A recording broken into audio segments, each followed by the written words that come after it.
welcome to another lively main stage music weekly live stream. Lively. Lively, weekly, week lively. Isn't she an actress? Ooh, there is. Yeah, that's Ryan Reynolds, blonde chick. Oh, yeah. Which I always preferred the brunette. Uh-huh. I didn't. Well, always is not the right, not the right time signature for. I wasn't. Well, that is it. It's not even Gilmore Girls. What am I talking about? I don't know. No, it's the one where it's like, Gossip Girl. Yeah, because my kid watches Gossip Girl. Sure, But so she Blake does. Lively, yes, is married to Ryan Reynolds, but I always dug the brunette chick. Well, this is a live weekly show. And anyway, so I'm Brad, and this is Jamie. Yeah. And actually today we had a recommendation from a viewer about what we should talk about. Oh. And that is pedal boards. Whee! So now, I mean, some people know that, well, what a pedal board is. We're obviously referring to pedal boards in the language of guitar players, okay? And pedals are a shortened version of effect pedals.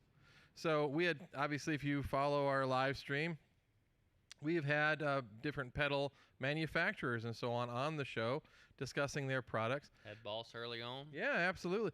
And so, but really the basic thing is that very rarely does someone only play a pedal.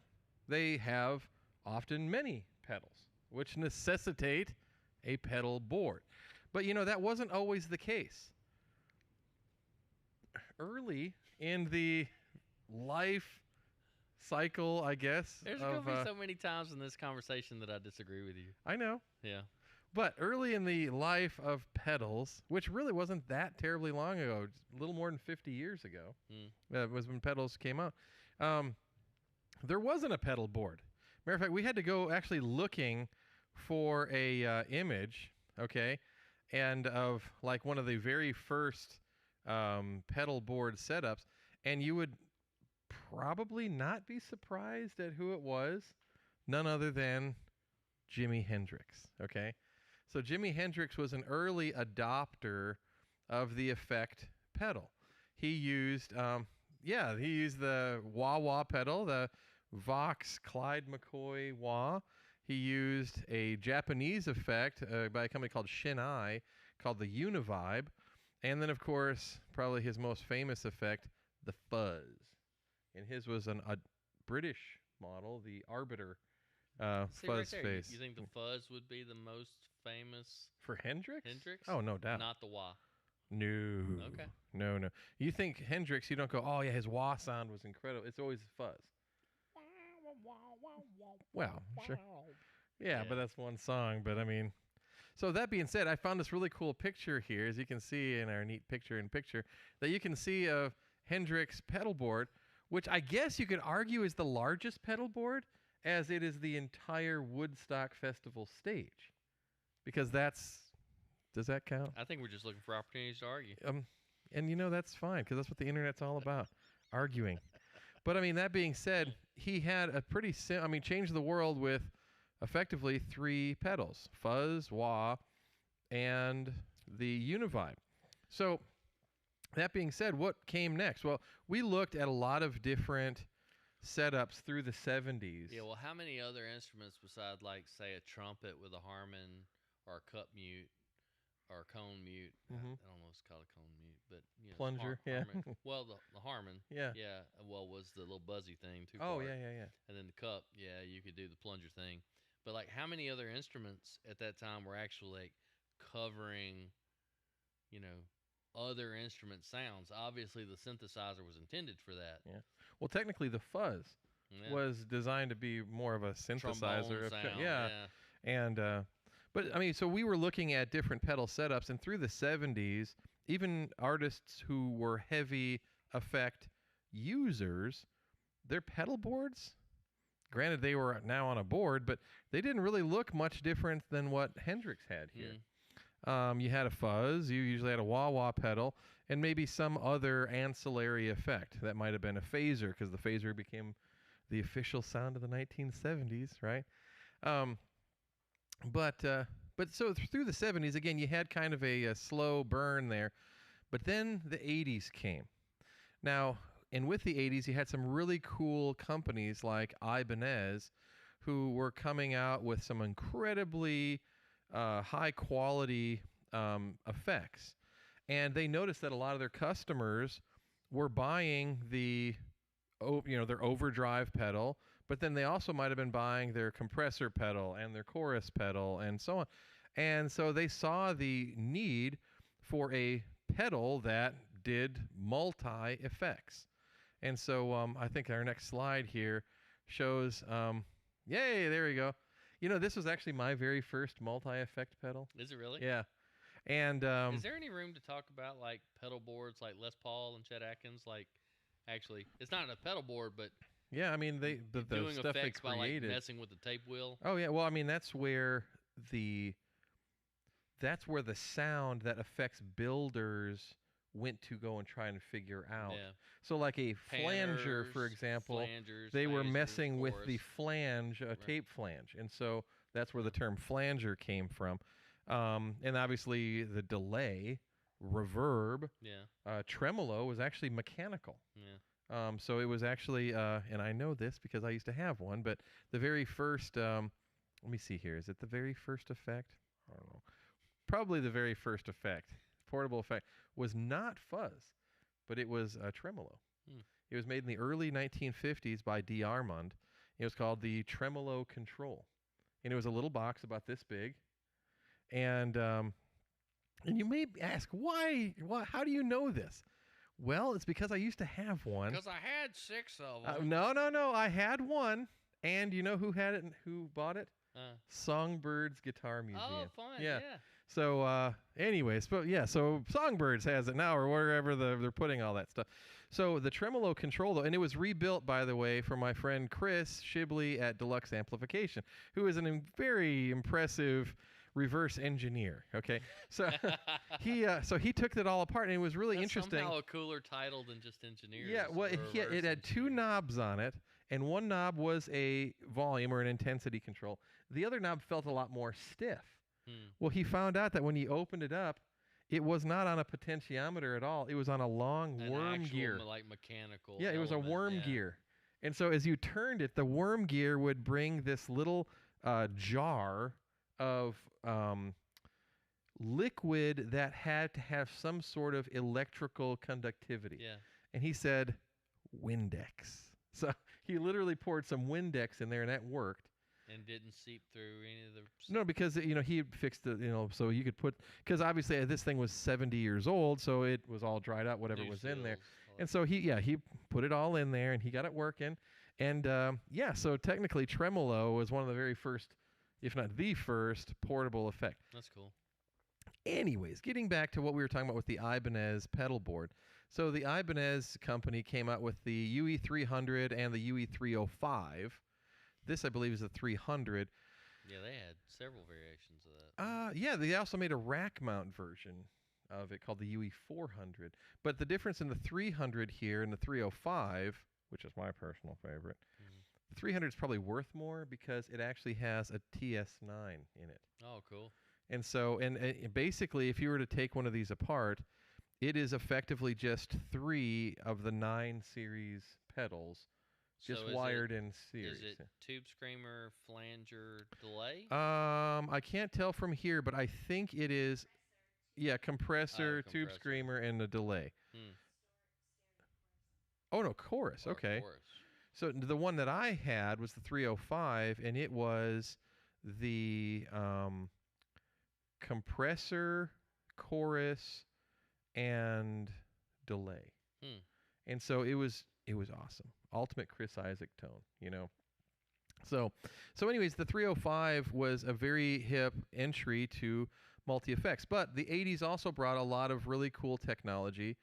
And so effects or multi-effects turned away from pedals. A lot of pedal manufacturers actually went out of business in the 1980s, okay? And they moved to stuff like this, which is kind of like what I grew up wanting. Next slide, please. There you go. Oh, fun. The standard 19-inch rack mount effects setup. Now, these were pretty cool. You had all sorts of different manufacturers. and you had Marshall, Mesa Boogie, Soldano, ADA, Digitech. Oh yeah, especially Digitech. Yeah, you had so many companies. Lexicon. Yeah, of course. I mean, everybody had rack mount effects, and obviously, still, it's the 19-inch rack is still the standard. Obviously, we mentioned Ibanez had a rack mount. Boss, TC Electronic. Well, it's a rack mounted wah. Well, here's Eventide. Is in that. Yeah, the what's the 8-channel Ultra looper? Harmonizer. And No, I'm talking about the isn't it an Octoplex or yeah, like there was a lot of channel cool. looper thing. Yeah, anyway. Well, anyway, rack stuff's powerful. So I mean, you could do so much with these rack units. I remember looking at the old American Musical catalog when I was in middle school, and that was the Ultra Harmonizer, they called it. yeah. That was like $3,500. Was it really? When I was in middle school. Okay, well, my 10-year-old story is in guitar players, black and white. There was a awesome hair dude, spandex, no shirt, upturned headstock guitar, and behind it was a complete rack, like stacks of racks, but single stack of racks, like at least 9 feet high, and like let's just say it's 412 cabinets. And Top Gun had just come out, and it had the da da da da da da da da.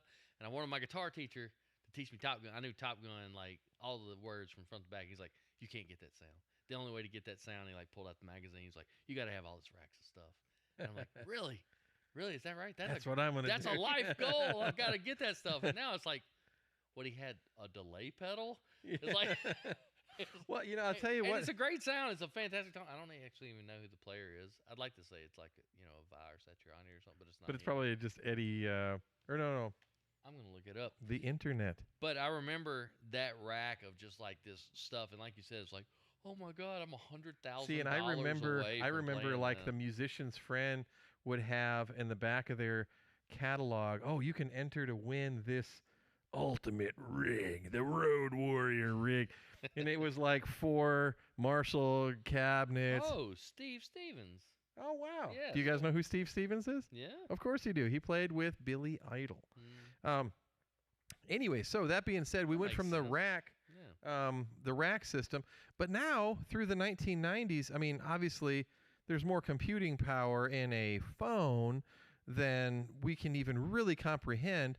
So hey, technology's moved along, and now we have stuff like this. Next. Boom. That you can put more effects processing in a modern day multi-effect pedal. And that, again, we sell Boss, we sell Line 6, we sell all the best ones. So, I mean, brand-wise, they're all amazing. But what you can do in a modern pedal board is insane. However, that doesn't mean that the pedal, the individual analog handmade pedal, has gone by the wayside. Obviously, we're in a renaissance of sorts of tons of creative artists making unique circuits in little metal casings, and it's also turned into almost an artisan type of thing. It is. Where, it's an overdrive pedal, but this overdrive pedal again. So I mean, so much of this stuff has to do with fashion, trying to support certain. One of the things we agree on the most is the absurdity of like millennials cork sniffing a reverb pedal in a barn.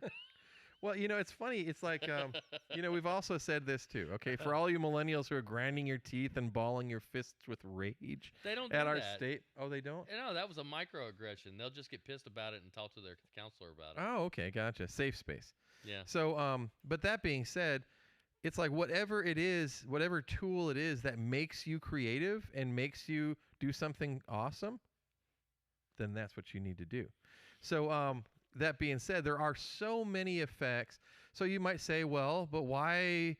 How can a company like JHS or Earthquaker Devices or Old Blood Sound Endeavors or Chase Bliss or any of these other Wampler or a Barber or we could spend all day doing. But I mean, how do these guys even stay in business? Each of those cats have an approach though. Like Keeley, Barber, they're kind of engineers in the market. Wampler's a player and a tone seeker in the market and like customizing, tweaking stuff for players. Chase Bliss and that cat is just he's the big picture dude where he's just like chasing any idea that comes along. He's like, can this be done? Well, surely it can be. Well, let's find out how. And So program he's the it. guy who builds a tool that doesn't have a application yet. Is what you're saying? Well, he. There's a theme, the Therma's like the really complex. There's a particular YouTube channel that really emphasizes some of his stuff. Mood is a pedal, bloopers a pedal, Therma's obviously a pedal. There's And just so you guys know what a blooper pedal is, it's literally a pedal that makes random mistake type of noises. Yeah, it's a compound sequencer and micro looper, so it bridges the gap between a delay pedal, and then it has obviously alternate feeds, so you can introduce modulation to the repeats and filters to the repeats in different points, or insert them in different points, and they work really great with sequencers and other. And what a sequencer is, it is a box that will create a sequence that continues to play. So when I've played one, it's basically like if you plug it in. You played a blooper? Oh, I've played them before. Yeah, have you really? And you at NAMM shows and whatnot, which you'll be able to do this summer. Hey, I'm gonna get like I'm gonna call the Golden Book Company, and I'm gonna have a book made called Jamie's First NAMM Show. It's my first national NAMM. And so he'll be like, I'll definitely be doing that. I'll have to wear an undershirt so that I don't look too excited. It'd be like the Roly Poly Puppy, except with Jamie at the NAMM show. Is there a really euphoric roly poly analogy? Oh, there was a little golden book called, the most popular ones I called the Roly Poly Puppy. We should. Okay. It's awesome. Maybe not next Tuesday, but we'll definitely go more into that book in future episodes. But it's basically just a pedal that's just kind of chaotic. So you'll play something and it just makes all sorts of. So at a certain point, you're going, well, what song are you imitating? What artist are you imitating? You can't walk into a music store and go, yeah, I want that sound that goes in just some random. So they're creating something that doesn't have they're putting the tool out there for an artist to go, oh, well, let me try to create something with this. So yeah, I agree with that completely. It's a genre making thing. Sure. Because it's not trying to help you do something that's already done. It's bizarre. I mean, that being said, so you have this wellspring of pedal manufacturers, right? But you also have the power of stuff like this, okay, that is incredible. And there are some effects that no matter how much Chase Bliss and their bloopers and their whatevers, they're not going to have the processing power and the precision in manufacturing and just the infrastructure to create what a company like Roland, Boss, or Line 6 or any of these companies do so well, okay? So that being said, you have this need now in a lot of people's pedal boards to integrate a modern item like the one we have shown here with something that's kind of more grimy, something that's more. Have you played a Count to Five? No. I think that's the right pedal. Nels Cline has one. It's similar. It's precursor. Well, it's not really a precursor, but it's in that same genre as the blooper. But it's like a multi-stacked looper, and you can do different lengths and different filters, different modulation. But it's a little easier to get to. I tried to make the Helix. I have a little video I can show you. It's boring for you guys. It wasn't a good effort. But I tried to make a Count to Five patch out of the Helix and got in the ballpark, but it was one thing. Whereas the pedal, it almost like it feeds on itself and feedbacks into itself, which increases some of the responses or decreases some of the responses that it does. So I don't know. It's probably not an interesting discussion, but from a sheer processing power, stats wise, like the you're not going to come close. It's crazy, but these pedals aren't doing that. Like the blooper is incredibly powerfully written and coded to do what it does, where nothing else can do that. You can't make a GT1000 do what a blooper does. First of all, we want to thank you guys. Wait. I'm gonna back that up too. You probably can make a GT1000. I hope Aaron Marino is watching now. So a GT1000, you can micro program anything to feed and control other things. And it's got 128 control functions that can control internal functions of the Helix is far harder to get to that. So whereas I wasn't able to with the Helix, I bet somebody out there tell me whether or not they've effectively programmed a blooper effect inside a GT1000. It probably can be done. That being said, I want to first of all say thanks for all of y'all watching. We do appreciate the comments and welcome your input on this conversation. First of all, we want to say Brian says that let a quality amp do all the work. Lugging around a pedal board is a young man's game.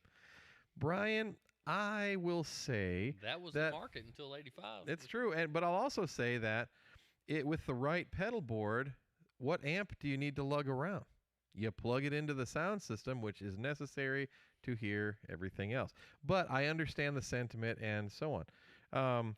Also, our friend Herb Perez is watching from Cleveland, and he picked up a brand that we forgot, ART, Applied Research and Technology.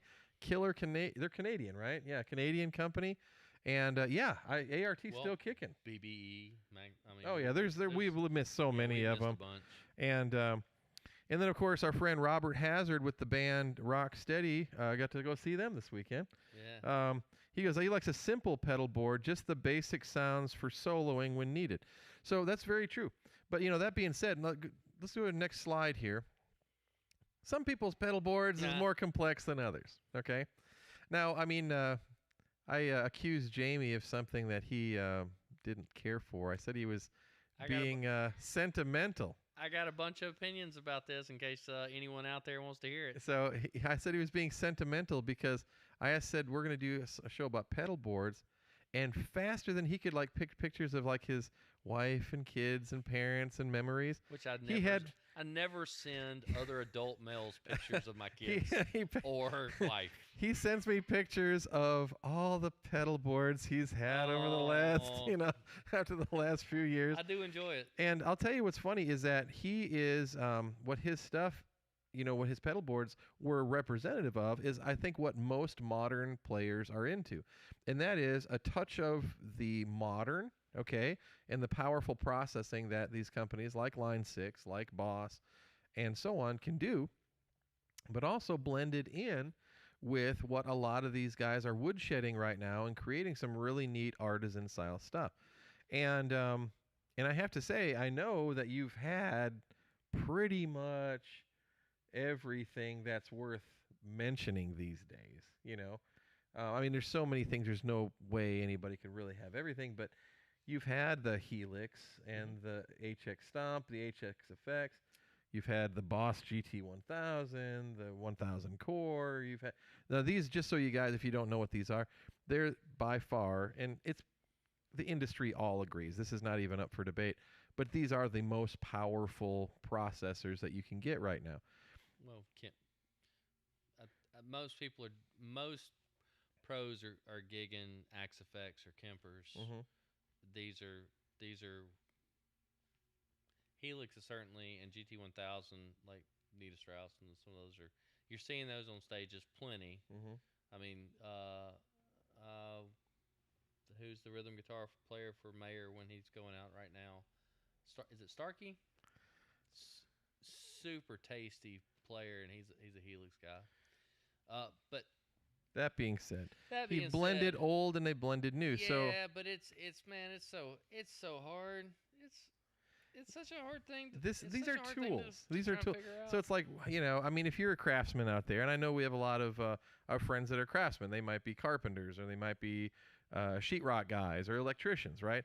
You've got to pack your truck with what tools you need for the job. So if you're a musician, it's a similar challenge in that, well, what am I going to need for this particular gig? So that being said, it's not a crazy thing to even have multiple pedal boards depending on what the gig requires. Okay, so that being said, it's like you can have a small pedal board for maybe doing an acoustic gig, where you might just want a good quality DI box. Or you have a small pedal board when you're able to bring your big amp out that you get most of your Yeah. sound from. And so, but then there's people, obviously this picture that's showcased here is a little ridiculous. I think this was actually the Guinness Book of World Records biggest pedal board, Yeah. which it's obviously not real. I mean, it's real and that you can touch it, but There's some other pictures.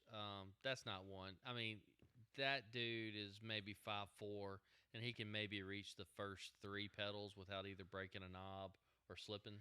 yeah. So that's a little silly. But there are pedal boards out there where you have, think about the tray rig where it's essentially, well, it wasn't really 3 boards, but it was 3 zones of pedals which all had a certain, theme and loop. So there's other people that do that. Here's another thing. I have people ask me all the time. By the way, thanks for all the people who are watching and commenting and so on. We had a comment here from Greg, who, by the way, great player and your good friend. And we forgot another one, Head Rush. Oh, They're another. And of course, there's Nuix. I mean, we could go on if I really wanted to. Digitech is still pumping stuff out. So that being said, though, so why would someone choose maybe individual pedals like this ridiculous site here with maybe a pedal board? Well, I would say the simple answer is this: you can only have an Ibanez TS9 made by Ibanez. Or Excuse me. Vimuram if it's a So if I it's mean, a joint build. the issue is that if you want a true Ibanez TS9 overdrive pedal, I think it's actually an 808. It's not a 9. yeah, you have to have an Ibanez. Otherwise, you're going to have something that's probably extremely close, but it's not going to be. And I've always wondered about that because the JHS Bonsai, I haven't always because it hasn't been always, but the JHS Bonsai has like labels for the modes of Tube Screamer that it is. So I guess they had to pay Ibanez to do that, right? I mean, what they again, I don't know. I mean, maybe we'll get Josh on the show one of these days, although he's very busy with his own show. But I mean, that being said, it probably is something where it's pretty close to, okay? Yeah. But that being said, if I mean, you don't everyone have the knows airspace in the chassis, it will not sound the same. it's just not the. It's just not the same. It's just not if the switch same. is not the same. So, but I mean, but I guess what I'm saying is that I've had, as you have, these different effects, and holy cow, they can come really, really close. And then you just plug in a green TS9 and you hit it, and you're like, that's a TS9. Okay. So now, that being said, if that is your tone, you might love everything about that Boss GT1000 or that Line 6 Helix, but you don't have that TS9 that you can turn to and know what it's supposed to sound like. So that's why you will always have the need for both worlds, both the multi-effect and the single effects. And some people just go, you know what, I only use 4 effects, so it's great that this board has a bajillion things, but all I care about is this, this, this, and this. I do not do well with manuals or reading menus, and it's incredibly important to remember that whatever your experience is in life, it is almost certainly unique. And so there are other experiences in life, such as fly dates, cruise gigs, extremely like beachfront. Have you ever seen a beach guy's pedal board and it's rusted to pieces from the salt water? There are needs that people have, and Boss makes a flagship multiprocessor. It's the GT1000. Yeah. So somebody comes in your shop and is like, oh man, this is awesome, but if it had one more button, it would do everything. Yeah, that's probably true. And if you were the market for that piece of gear, that'd be the case. But that piece of gear serves a lot more players than just guitar players. Oh, yeah. It's got bass presets. You can do it for keys. You can do it in studio environments. And so, in case you're wondering, I'm not preaching to the crowd. I'm preaching to myself. Sometimes you learn to adapt yourself to the gear. you don't have to insist that the gear does exactly what and how you're doing it in the use. Because if you've ever had to throw a gig bag and a pouch with a ATEX Stomp in an overhead compartment and fly somewhere to go play a show, you might think a lot differently about power supplies absolutely. and cables and the whole bit. The rest. So moving on to the next slide. So you might go, well, what's a pedal board look like? That's just kind of open. Yeah, This right here is what a pedal board looks like. I mean, rock board, I would say, is probably the best pedal board out there. I know you guys are going to have, well, I like this, I like that. Then let me tell you why rock board is universally going to, because first of all, it's the same function as all the other of them, which is just a place to house your pedals. It's a stamped piece of alloy. Exactly. But what makes them different is that you can, first of all, plug in your choice of patch bay module. Okay, it's the only one that does that. And second, it has a system for people who are, let's just say, fastidious about the condition of their pedals. It's the only pedal board company that actually makes clips for every type of pedal, and you can do a Velcro-free clip on the pedal board. No more glue-on dual lock. None of that stuff. So, I mean, those two features right there, and then, of course, the incredible support. I mean, the fact that Rockboard also makes cables designed for pedal boards. They make LED lights designed for their pedal boards. Everything you can imagine that's pedal board related, Rockboard is the only company that is true full service when it comes to pedal boards. There's nobody else. I mean, it's not even a up for debate thing. It's just they're the only company that does that. Yeah, Voodoo Lab does make cables too. No, they don't make cables. They don't make LED cables. lights. So Voodoo Lab is again. There's tons of great companies. I'm not saying that Pedal Train or Blackbird or any of the other aren't good. I'm just saying that there is none that are as full service as Rockboard. Okay. Now that being said, with Rockboard they come in all sorts of different shapes and sizes because you come in all sorts of different shapes and sizes. All right. So it is cool to have the Rockboard. If you need you need a massive board, you get the biggest thing Rockboard has, and you decide, well, that's only a third as many pedals as I need. So you buy 2 additional Rockboards. You can get the XLR outs where you can link with them. low impedance drop between them, then ramp your impedance back up through your buffers, send it to your next board, drop it out. It's chain cool, it, man. Chain it on over, and then that way you've got the ocean of opportunity out in front of you. Now, that being said, with Rockboard, some people ask me, well, why do I even need this? Why don't I just go back to this Jimi Hendrix stuff? Well, let me just give you kind of if you guys haven't watched from the beginning, the Jimi Hendrix stuff is 3 pedals laying on the ground with a couple of patch cables and some 9-volt batteries in them. Okay, in a nutshell, because you don't have a team of roadies that go around and change all your batteries. It's a pain in the ass. There you go. You are going to mess up a cable. You will induce noise into your rig at some venue somewhere. Somebody's going to spill beer on the floor, or God only knows what other biologic material on the floor. There's a you need a reason pedal why this board. is a $1 billion market. And additionally, with this, one thing Hendrix didn't have when you only have 2 or 3 pedals is the effects have grown, so have problems that people notice. Okay, so they make, for people who don't know, called a power supply. It's an isolated power supply.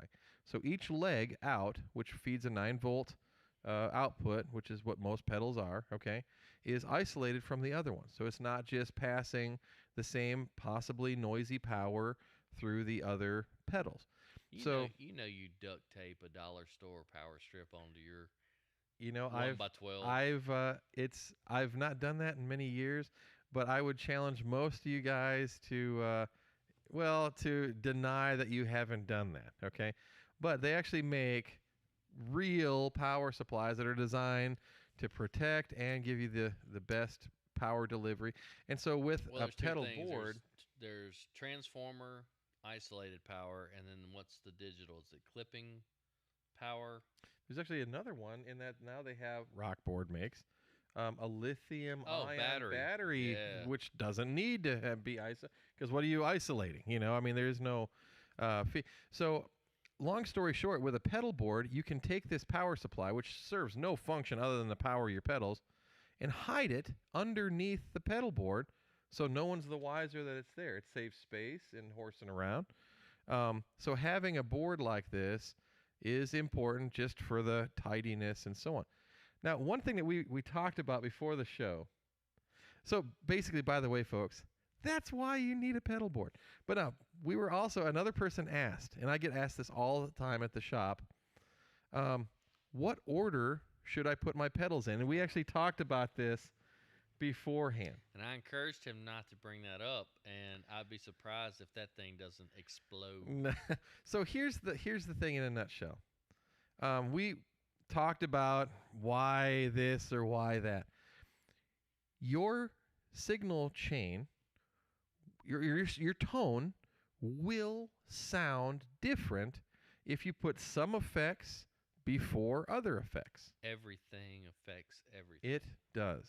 So this is where things can get weird. Now, with me, my opinion was, okay, that the first thing you do is you put your tuner in. Now, the reason why is because I thought, well, I'm of the opinion that there are effects that change your pitch ever so slightly. A chorus pedal, a vibrato pedal, all sorts of things can change your pitch.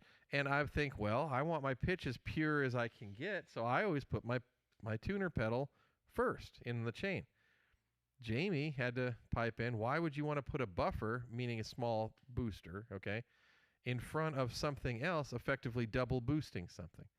That is a perfectly good.